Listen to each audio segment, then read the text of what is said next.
Good morning everyone and welcome to all of you. आइए आज के इस वीडियो में सीखते हैं क्लोज टेस्ट कैसे बनाएं। लगातार हमारे विद्यार्थियों का डिमांड आ रहा था कि सर क्लोज टेस्ट बनाना सिखाइए, तो आज एक छोटा सा 5 क्वेश्चंस वाला पैसेज मैं आपको समझा रहा हूं।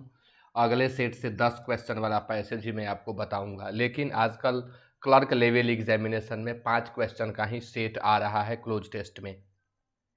तो सबसे पहले हमें क्लोज टेस्ट बनाते समय क्या करना चाहिए, एक जो कॉमन कॉन्सेप्शन है इसके बारे में वह यह है कि हमें एक बार पैसेज को पढ़ लेना चाहिए और पैसेज को पढ़ लेने के बाद दोबारा पढ़ते समय हमें फिलर करते चलना चाहिए। ज़रूरी नहीं है कि क्वेश्चन नंबर 1 ही पहले बनाए, लेकिन यहाँ तो स्लाइड के माध्यम से पढ़ाना है इसलिए हम 1-2 करके ही बताएंगे। लेकिन आप जब बना रहे हो तो वैसी स्थिति में सीखते समय आप अगर 2 नंबर आपको हल्का लगता है तो आप 2 बना लें, 3 हल्का लगता है तो 3 बना लें, तब फिर 1 को बनाएं। क्योंकि बहुत सारी चीज़ें हैं जो बाद वाली पहले स्पष्ट हो जाती हैं, तो ऐसा करने से आपको ज़्यादा समझ में आएगा और आपको थोड़ा हल्का प्रतीत होगा। तो आइए देखते हैं कैसे बनाएं क्लोज टेस्ट। तो in dash days a teacher was dash to be a man of exceptional knowledge और डैश। अब इस पैसेज को हमने देखा, इस पैसेज में हमने देखा कि पास्ट टेंस का प्रयोग हुआ, टेंस का बहुत महत्व होगा, मॉडल्स का महत्व होगा, कंजंक्शन का बहुत महत्व होगा, यानी पार्ट्स ऑफ स्पीच तो आपका क्लियर होना ही चाहिए और एक कॉम्प्रिहेंशन जो होता है, एक समझ वो होनी चाहिए, तब आप क्लोज टेस्ट अच्छा कर पाते हैं। तो यहाँ पैसेज को पढ़ने से लगा कि घटना जो है यह पास्ट की है, यानी टाइमिंग जो यहाँ हमें भरना है इन डैश डेज, किस डेज की, तो वे डेज जो बीत गए हैं, यानी ऐसा शब्द, ऐसा एडजेक्टिव यहाँ भरना है जो बीते हुए समय को बताए, पहले के समय को बताए। तो इन फॉर्मर डेज, पूर्व के दिनों में, इन रिसेंट डेज, हाल के दिनों में, इन लैटर डेज, बाद वाले दिनों में, लैटर मीन्स बाद वाला, और इन लास्ट डेज, अंतिम दिनों में। तो पैसेज पढ़ते ही स्पष्ट है, मैंने हल्का पैसेज लिया ही है ताकि आपको समझाने में सुविधा हो। इन फॉर्मर डेज होगा, यानी 1 का आंसर ए होगा, क्योंकि बात जो हम कर रहे हैं वॉज, पूरे पैसेज में देख रहे हैं कि पास्ट का यूज हो रहा है, वुड का यूज हुआ, वॉज का यूज हुआ, फिर यहाँ हम देख रहे हैं वॉज का, यानी ऐसे टाइम का वर्णन करना है जो पीछे को दर्शाए, पास्ट को दर्शाए। तो इस क्वेश्चन के अंतर्गत जो ऑप्शन 4 दिए गए हैं इनमें मोस्ट सूटेबल फॉर्मर है। In former days a teacher was dash to be a man of exceptional knowledge. अब क्वेश्चन नंबर 2 के लिए हम अगले स्लाइड में आते हैं। क्वेश्चन नंबर 2 में यहाँ कहा जा रहा है कि a teacher was dash to be a man of exceptional knowledge.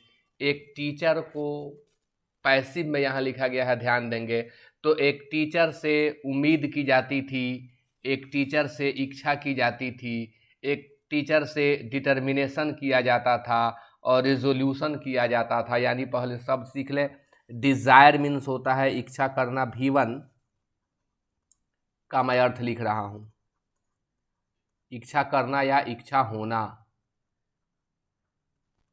Determine सुनिश्चित करना, तय करना, निर्धारित करना, निश्चय लेना, निर्णय लेना, V1 का मैं अर्थ लिख रहा हूं। रिजॉल्व समाधान निकालना,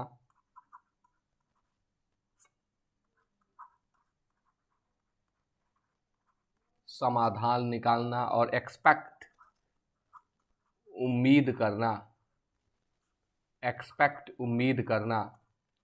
तो स्पष्ट है ना कि एक शिक्षक से उम्मीद की जाती थी कि वे मैन हैं, किस तरह के, तो एक्सेप्शनल नॉलेज वाले, यानी साधारण नॉलेज के व्यक्ति नहीं, वे एक्सेप्शनल नॉलेज के व्यक्ति हों, ऐसी उम्मीद की जाती थी एक शिक्षक से। तो उम्मीद की जाती थी, वाक्य पैसिव स्ट्रक्चर लिए हुए है। 2 का बेस्ट आंसर यहाँ सी होगा। A teacher was expected to be a man of exceptional knowledge. अन्य ऑप्शन डिजायर्ड, डिटरमिन्ड और रिजॉल्व्ड यहाँ सूटेबल नहीं होंगे, अर्थपूर्ण नहीं हो पाएंगे। और डैश, अब एक ट्रिक यहाँ आप ध्यान देंगे, और जब भी क्लोज टेस्ट के अंतर्गत मिलता है तो जो शब्द पहले दिया गया रहता है उसी का सिनोनिम हमें बाद में लिखना होता है, उसी से मिलता जुलता शब्द हमें बाद में लिखना होता है। तो क्वेश्चन 3 के लिए अगले स्लाइड में आप आएँ और देखें नॉलेज के लिए ऑप्शन क्या है जो नॉलेज को यहाँ और के साथ आके पूरा कर ले। तो ए विजडम है, बी में कैरेक्टर है, सी में पावर है और डी में स्पिरिट है।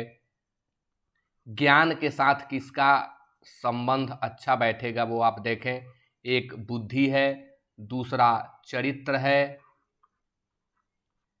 तीसरा शक्ति है और चौथा आत्मा है। स्पिरिट मीन्स आत्मा और इसी स्पिरिट का दूसरा अर्थ जोश भी होता है। तो ज्ञान के साथ किसका कॉम्बिनेशन स्ट्रांग है, तो बिल्कुल विजडम का। तो ऐसा माना जाता था, ऐसी उम्मीद की जाती थी, a teacher was expected to be a man of exceptional knowledge और विजडम। ऐसा माना जाता था, ऐसी उम्मीद की जाती थी कि जो शिक्षक होते थे उनमें दिव्य कुछ अलग तरह का अपवाद स्वरूप ज्ञान और बुद्धि उनमें हुआ करती थी। To whose words men would do well to attend, उनके शब्दों को लोग बड़े ध्यान से देखते थे। वुड पास्ट टेंस के हैबिट को दर्शाता है, लोग उनके शब्दों को जो शिक्षक पहले बोल दिया करते थे उनके शब्दों को लोग बड़े ध्यान से सुनते थे, ध्यान देते थे ऊपर। अटेंड मीन्स ध्यान देना। इन एंटिक्विटी प्राचीन समय में, इन एंटिक्विटी का मतलब प्राचीन समय में sorry, teaching was not an dash profession, प्राचीन समय में टीचिंग एक डैश प्रोफेशन नहीं था, एक डैश पेशा नहीं था। Teaching was not an dash profession, कैसा प्रोफेशन यानी हमें एडजेक्टिव देना है। ऑर्डिनरी साधारण पेशा नहीं था, ऑर्गेनाइज्ड संगठित पेशा नहीं था। शब्दों पर ध्यान दें, साधारण, ऑर्गेनाइज्ड, संगठित, इफिशिएंट, कुशल पेशा के लिए आएगा ही नहीं, मनुष्य के लिए आता है। एक्स्ट्रा ऑर्डिनरी, असाधारण। अब पेशा के लिए जो ये 4 एडजेक्टिव दिए गए हैं इनमें मोस्ट सूटेबल ऑर्गेनाइज्ड होगा। प्रोफेशन जो है वो ऑर्गेनाइज्ड होता है, यानी यहाँ पर जो शब्द हमें चाहिए, टीचिंग वॉज इन एंटिक्विटी प्राचीन समय में, टीचिंग अध्यापन एक संगठित पेशा के रूप में नहीं था। जैसे आज आप देख रहे हैं इंस्टीट्यूट्स, कॉलेजेज, तो ये सभी ऑर्गेनाइज्ड है, यानी यहाँ एक सिलेबस है, एक तौर तरीका है, कोर्स का ड्यूरेशन है, उसे ऑर्गेनाइज्ड कहेंगे। लेकिन पहले ऐसा कुछ नहीं हुआ करता था, इतने संगठित तौर पर शैक्षणिक व्यवस्था पहले नहीं हुआ करती थी गुरुओं के समय में। And no control was dash over what they taught, और उस समय के जो शिक्षक हुआ करते थे उनके लिए दे का प्रयोग किया गया है। वे जो शिक्षक हुआ करते थे वे क्या पढ़ाते थे, व्हाट दे टॉट, जो वे पढ़ाते थे उसके ऊपर किसी का नियंत्रण नहीं हुआ करता था।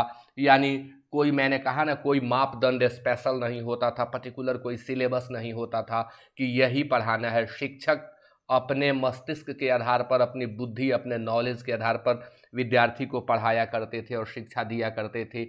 यानी उनके ऊपर कोई कंट्रोल नहीं हुआ करता था, किसी का नियंत्रण शिक्षक के ऊपर नहीं हुआ करता था। तो अब यहाँ वर्ब जो हमारे सामने है वो एक्सरसाइज्ड है, प्रैक्टिस्ड है, असाइंड है और बैंड है। प्रैक्टिस्ड तो वर्ब का काम करेगा ही नहीं, इसलिए ऑप्शन ऐसे ही एलिमिनेट हो जाता है। एक्सरसाइज्ड है, असाइंड है। असाइन के अगर हम वर्ब 1 की बात करें तो इसका अर्थ होता है सौंप देना।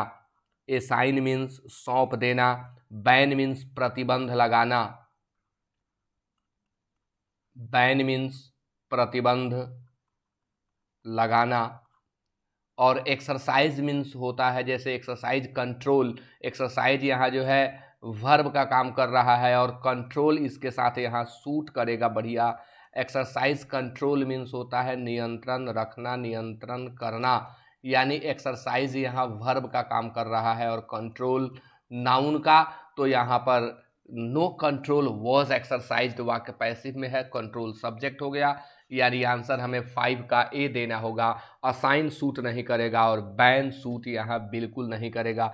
तो इस तरह से क्लोज टेस्ट हम बनाते हैं। क्लोज टेस्ट बनाते समय हमें टेंस का ध्यान रखना होगा, मॉडल वर्ब्स का ध्यान रखना होगा। देखिए यहाँ वुड जो है पास्ट के हैबिट को दर्शा रहा है। तो इन सभी चीज़ों का ध्यान अगर आप रखते हैं, एक समझ है आपकी पैसेज के ऊपर, तो आप आसानी से क्लोज टेस्ट कर लेते हैं। तो अगले क्लास में मैं 10 क्वेश्चन का सेट आपको लेकर के आऊँगा और हो सकता है कल ही 10 क्वेश्चन वाला एक सेट में अपलोड करूँ। यह क्लोज टेस्ट 1 है, कल क्लोज टेस्ट 2 होगा। इस तरह से मैं बारी बारी से सेट अपलोड करूँगा। आप लोग ध्यान से पढ़ें, सुने, समझें और वीडियो अच्छा लगे तो लाइक और शेयर ज़रूर करें। चैनल पर पहली बार आए हैं तो सब्सक्राइब ज़रूर कर दें। Okay, thank you very much.